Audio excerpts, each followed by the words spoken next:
First, the government has mapped out 178 dam and water reservoirs situated within public and private lands in 33 counties, which are already full and present imminent danger to adjacent settlements and people.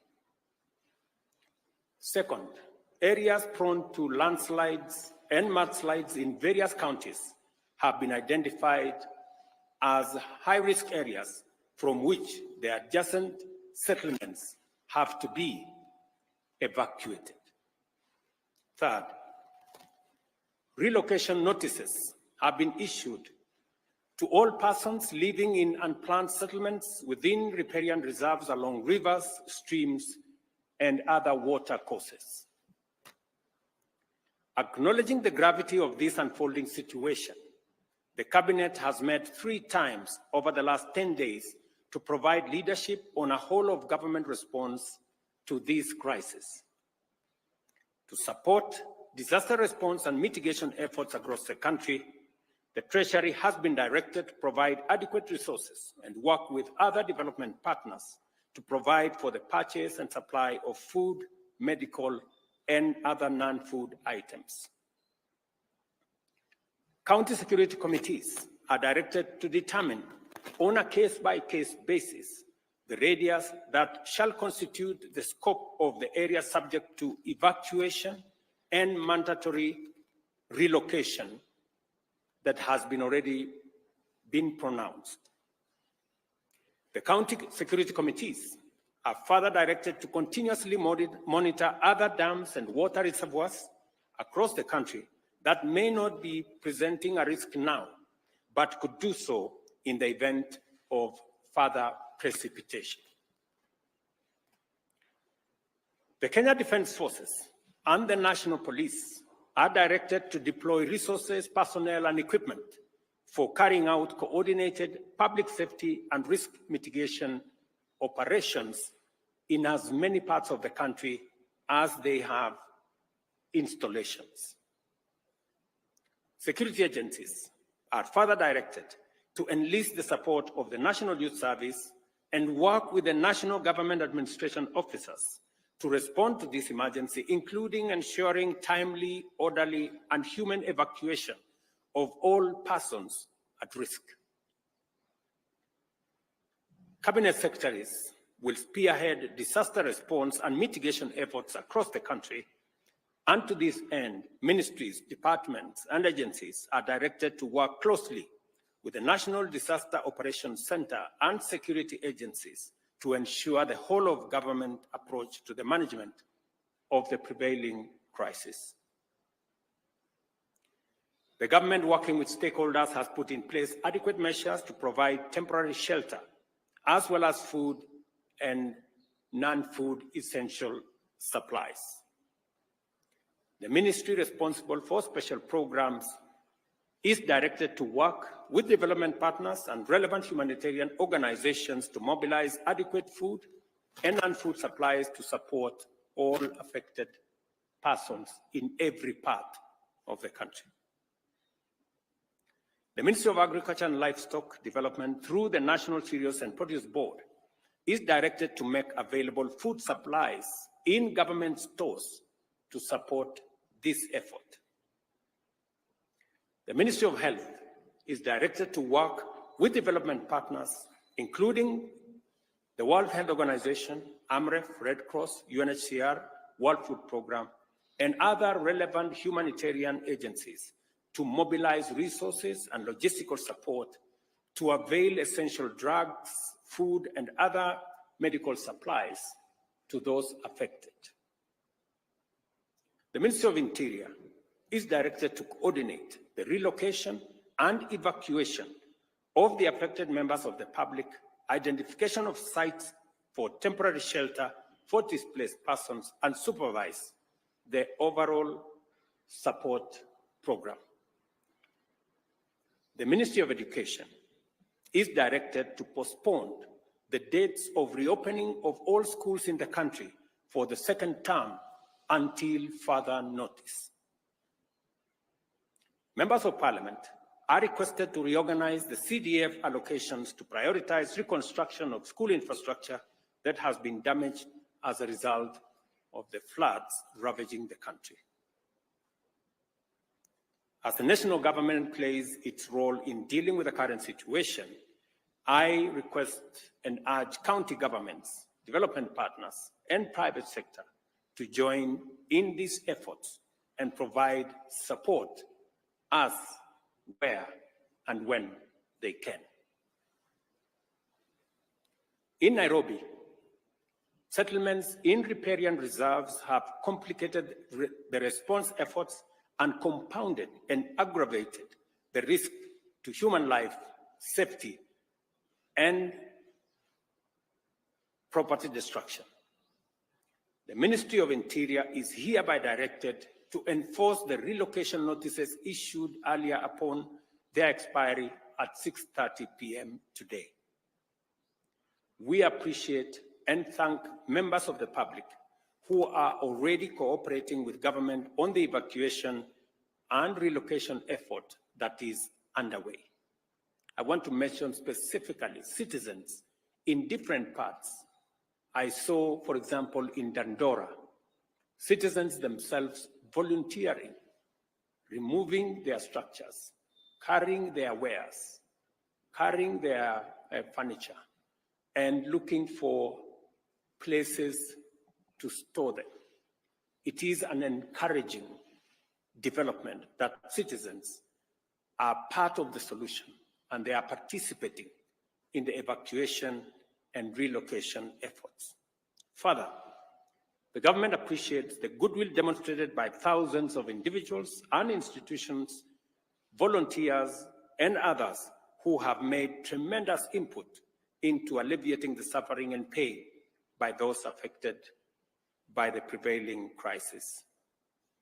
In the same spirit, the public is called upon to respect and adhere to safety alerts and interventions and to cease and desist from risking their lives or the lives of others by daring the force of nature. Kenyans must avoid endangering their lives by recklessly attempting to cross flooded rivers or drive on waterlogged roads. I extend my gratitude to the media for their commitment to contribute airtime worth Kenya shillings 100 million to support response to this crisis. The measures we are taking at present are a current crisis in the immediate and the short term. For us to comprehensively address such a threat in the long term, we have to acknowledge and act to reverse the adverse effects of climate change. The current unprecedented crisis of floods that our country is experiencing, as well as the recent devastating drought our country faced, the worst in 40 years after 5 consecutive failed rains, is a direct consequence of our failure to protect our environment, resulting in painful effects of climate change as we are witnessing today. Our country will remain in this cyclical crisis for a long time unless and until we confront the existential threat of climate change. Our climate action agenda is informed by the sad reality that our country's future remains our degraded ecosystems, including forests, rivers, and wetlands. We must therefore remain committed to confront this existential challenge and do it head-on. It is imperative for us to prioritize environmental conservation efforts and implement aggressive reforestation and wetland restoration programs. Scientific evidence indicates that restoring our natural habitats is our best defense against escalating weather extremes. To this end, I urge you, fellow citizens, to sustain and intensify your positive response to the ecosystem restoration agenda which aims to grow 15 billion trees nationwide within the next 10 years. This year's program on climate action agenda will be made public in the coming days. The Ministry of Environment and Climate Change and Forestry is hereby directed to immediately expedite the implementation of the ecosystem restoration program and work with all ministries, departments, and agencies and other stakeholders to provide a whole of government, whole of society, whole of nation program. In the face of daunting challenges, immense threats, and unprecedented hazards, our nation has never faltered. The people of Kenya always stand with one another and work together to overcome adversity. We are called upon once again to join hands in this critical juncture and support each other until this season passes, and afterwards, in all endeavors to secure a sustainable future for generations to come. Together, we will win the war against climate change, and also we will build a resilient nation. Thank you very much. God bless you, and God bless our great nation, Kenya. Asanteni sana.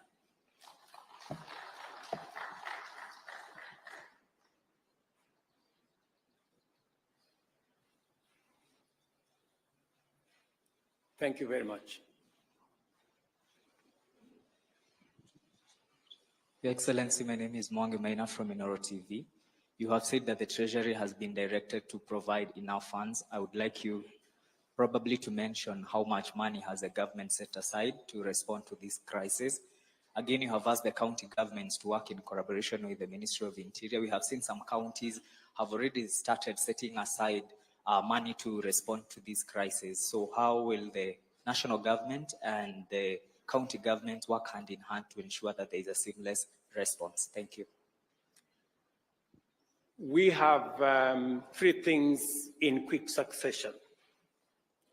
Treasury has been mobilized to, number one, prioritize disbursements to counties to make sure that counties have the necessary resources to deploy intervention to manage this crisis. Number two, we have also directed Treasury to provide resources to our NGCDF and members of parliament to prioritize the reconstruction of school infrastructure that has been destroyed by the floods. Number three, we have also directed the Treasury, working with the Ministry of Roads and Infrastructure and our military, to provide resources for roads, bridges, and other travel infrastructure that has been destroyed by the roads, by the floods. And we have asked Treasury to work with the resources they have, engage with development partners, and we are also encouraging the private sector to step forward. In fact, private sector persons, individuals, and organizations who wish to contribute to this national effort, the Office of the Deputy President will coordinate that effort, and additional information on how citizens, private sector individuals, private sector institutions can participate in this exercise will be issued by the Office of the Deputy President.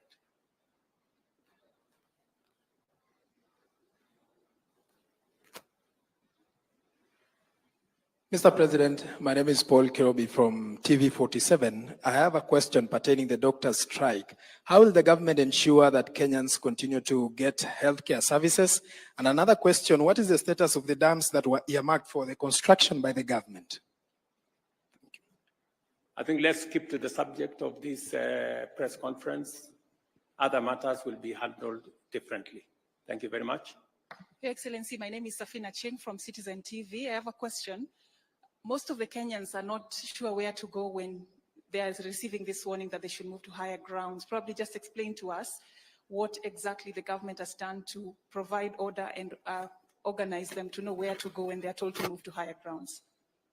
Members of the provincial administration, members of the national government administration officers, our security agencies are already working with communities, with county government officials on identifying the areas that citizens can be relocated to.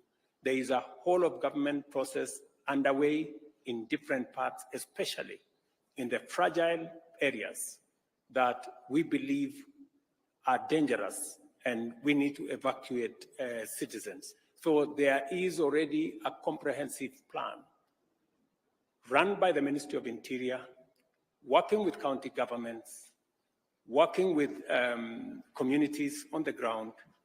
And that is why I was saying some community members have demonstrated tremendous patriotism and cooperation by being available to be evacuated, participating in the relocation exercise, and it is commendable that citizens themselves are taking charge of this process, working with members of the national government, the county government, and our security agencies.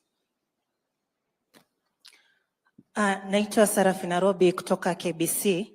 Swali langu ni kuhusiana na ufunguzi wa shule.